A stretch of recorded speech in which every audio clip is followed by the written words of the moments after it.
అందరికీ నమస్కారం. ఏపీ జిల్లా కోర్టు ఉద్యోగాల గురించి చాలామంది ఎదురుచూస్తున్న ఒక ముఖ్యమైన విషయం. అదే రెండో జాబితా. అసలు ఫస్ట్ లిస్ట్ వచ్చాక అంతా అయిపోయినట్టేనా? లేక ఇంకా ఏదైనా ఛాన్స్ ఉందా? రండి, ఈరోజు మనం ఈ ప్రాసెస్ వెనుకున్న అసలు లాజిక్ ఏంటో డీకోడ్ చేద్దాం. వేకెన్సీస్ ఎలా వస్తాయి, వాటిని ఎలా ఫిల్ చేస్తారు అనే విషయాలు క్లియర్గా తెలుసుకుందాం. మొదటి లిస్ట్లో పేరు లేదని చాలామంది నిరాశలో ఉంటారు. అది చాలా సహజం. కానీ అక్కడితోనే ఆగిపోవాల్సిన పనిలేదు. ఈ సెకండ్ లిస్ట్ అనేది ఏదో ఊరికే అనే మాట కాదు, అదొక రియల్ పాజిబిలిటీ. అసలీ అవకాశం ఎలా పుడుతుంది? సెలెక్ట్ అయిన కొందరు అభ్యర్థులు జాబ్లో చేరనప్పుడు అది మిగతా వాళ్ళకి ఎలా కొత్త దారులు చూపిస్తుందో ఇప్పుడు చూద్దాం. ఈ మొత్తం ప్రాసెస్ని చాలా ఈజీగా అర్థం చేసుకోవాలంటే ఒక రియల్ లైఫ్ ఎగ్జాంపుల్ తీసుకోవాలి. రీసెంట్గా పశ్చిమ గోదావరి జిల్లాలో జరిగిన జూనియర్ అసిస్టెంట్ రిక్రూట్మెంట్ని మనం ఒక కేస్ స్టడీగా తీసుకుంటే ఈ సెకండ్ లిస్ట్ వెనుకున్న లెక్కలు మనకు క్రిస్టల్ క్లియర్గా అర్థమైపోతాయి. సరే, ఇక డీటెయిల్స్లోకి వెళ్ళిపోదాం. సో పశ్చిమ గోదావరి జిల్లాలో మొత్తం 11 జూనియర్ అసిస్టెంట్ పోస్టులకు నోటిఫికేషన్ ఇచ్చారు. మెరిట్ లిస్ట్ ప్రకారం సెలెక్ట్ అయిన వాళ్లని డాక్యుమెంట్ వెరిఫికేషన్కి పిలిచారు. అయితే అసలు ట్విస్ట్ ఇక్కడే మొదలైంది. కథ ఇక్కడ్నుంచే మలుపు తిరుగుతుంది. పిలిచిన 11 మందిలో కేవలం 80 మంది మాత్రమే వచ్చి ఉద్యోగంలో జాయిన్ అయ్యారు. అంటే జాబ్ కొట్టి కూడా 3 అభ్యర్థులు రాలేదన్నమాట. దీనికి రకరకాల కారణాలుండొచ్చు. బహుశా వాళ్ళకి ఇంతకన్నా మంచి జాబ్ వచ్చిండొచ్చు, లేదా ఏదైనా పర్సనల్ రీజన్. దీని ఎఫెక్ట్ ఏంటో నెక్స్ట్ స్లైడ్లో చూద్దాం. ఆ 3 రాకపోవడం వల్ల సడన్గా 3 కొత్త వేకెన్సీలు క్రియేట్ అయ్యాయి. ఇది ఫస్ట్ లిస్ట్లో జస్ట్ కొన్ని మార్క్స్తో జాబ్ మిస్ అయిన వాళ్లకి ఒక పెద్ద గుడ్ న్యూస్ కదా. అయితే ఈ 3 ఖాళీలు ఏ కేటగిరీలలో ఉన్నాయో చూడటం చాలా చాలా ఇంపార్టెంట్. ఆ 3 ఖాళీలను గమనిస్తే ఒకటి ఓపెన్ కేటగిరీ, ఒకటి బీసీబీ, ఇంకొకటి బీసీడీ కేటగిరీలో ఉన్నాయి. చూడండి, బీసీబీ, బీసీడీ ఖాళీలను ఫిల్ చేయడం చాలా సింపుల్.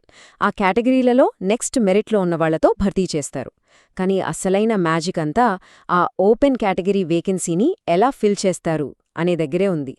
దానికోసం స్కేలింగ్ అనే ఒక స్పెషల్ ప్రాసెస్ వాడతారు. సరే, ఇప్పుడు మనం ఈ రిక్రూట్మెంట్ ప్రాసెస్లోనే చాలా ఇంపార్టెంట్, ఇంకా చెప్పాలంటే కాస్త కన్ఫ్యూజింగ్గా అనిపించే ఒక పదం గురించి తెలుసుకుందాం. అదే స్కేలింగ్. ఇది గనక అర్థమైతే సెకండ్ లిస్ట్ వెనుకున్న మొత్తం కథ మనకర్థమైనట్లే. స్కేలింగ్ అంటే ఏంటి? చాలా సింపుల్ అండి. ఓపెన్ కేటగిరీలో ఒక పోస్ట్ ఖాళీ అయిందనుకుందాం. ఇప్పుడు ఆ పోస్ట్ని ఎవరికిస్తారు? మెరిట్ లిస్ట్లో నెక్స్ట్ ఎవరైతే టాపర్ ఉన్నారో వాళ్ళకిచ్చేస్తారు. వాళ్ళు ఏ కేటగిరీ అయినా పర్లేదు. వాళ్ల టాలెంట్కి రెస్పెక్ట్ ఇచ్చి ఆ ఓపెన్ పోస్ట్ ఇస్తారన్నమాట. ఇలా ఒక రిజర్వ్డ్ కేటగిరీ అభ్యర్థి ఓపెన్ కేటగిరీలోకి వెళ్లడాన్ని స్కేలప్ అవ్వడం అంటారు. మన పశ్చిమ గోదావరి ఎగ్జాంపుల్కి వస్తే ఓపెన్ కేటగిరీలో ఒక పోస్ట్ ఖాళీ అయింది కదా. లిస్ట్లో నెక్స్ట్ టాపర్ ఒక బీసీబీ కేటగిరీ అభ్యర్థి. దాంతో ఆ అభ్యర్థి ఓపెన్ పోస్టులోకి స్కేలప్ అయ్యారు.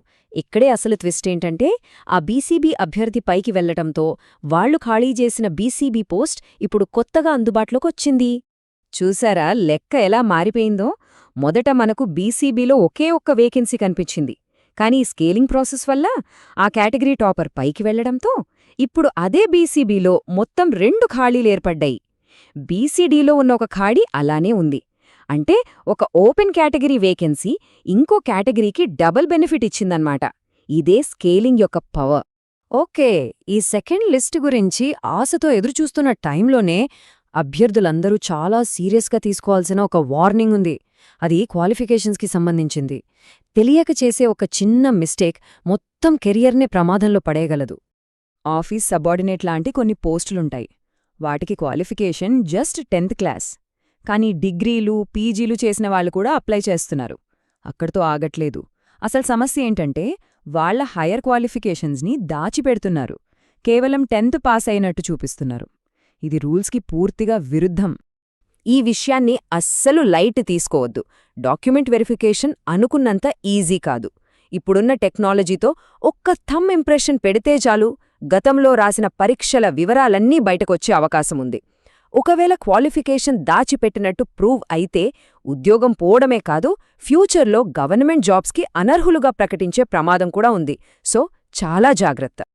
సరే, ఈ రూల్స్ అండ్ రెగ్యులేషన్స్ మాత్రమే కాదు, మనం గ్రౌండ్ రియాలిటీని అంటే ప్రస్తుతమున్న పోటీని కూడా అర్థం చేసుకోవాలి. పాస్ట్తో పోలిస్తే ఇప్పుడు కాంపిటీషన్ ఏ రేంజ్లో ఉందో ఒకసారి చూద్దాం. 2022 నోటిఫికేషన్కి ఇప్పటికీ చాలా తేడా ఉంది. అప్పుడు పోస్టులెక్కువ, కాంపిటీషన్ కాస్త తక్కువ. కానీ ఇప్పుడు సీన్ రివర్స్. పోస్టులు తక్కువ, అప్లై చేసిన వాళ్లు లక్షల్లో ఉన్నారు. దీనివల్ల ఏమవుతోందంటే కటాఫ్ మార్కులు విపరీతంగా పెరిగిపోయాయి. అంటే సెకండ్ లిస్ట్లో వచ్చే ఆ కొన్ని పోస్టులకు కూడా పోటీ చాలా చాలా టఫ్గా ఉంటుంది. జస్ట్ పాయింట్స్లో జాబ్ మిస్ అయ్యే ఛాన్స్ కూడా ఎక్కువ. సో ఈ మొత్తం డిస్కషన్ నుంచి మనం గుర్తుపెట్టుకోవాల్సిన మెయిన్ పాయింట్స్ ఏంటంటే, 1, ఎవరైనా జాబ్లో జాయిన్ కాకపోతే అది మిగతా వాళ్లకి ఒక అవకాశం. 2, స్కేలింగ్ అనేది మెరిట్ ఉన్నవాళ్లకి ఒక వరం లాంటిది. 3, క్వాలిఫికేషన్స్ విషయంలో ఎప్పుడూ నిజాయితీగా ఉండాలి. చివరగా, ఇప్పుడున్న కాంపిటీషన్లో ప్రతి మార్కు చాలా విలువైంది. ఈ ఉద్యోగ సాధన ప్రయాణమనేది ఖచ్చితంగా సవాళ్లతో కూడుకున్నదే. ఈ ప్రాసెస్లో ఎదురైన అనుభవాలు, నేర్చుకున్న పాఠాలు మన భవిష్యత్ ప్రయత్నాలకు ఒక గట్టి పునాది వేస్తాయి. కాబట్టి నిరాశపడకుండా దీన్నొక లెర్నింగ్ ఎక్స్పీరియన్స్గా తీసుకుని ముందుకు వెళ్ళాలి.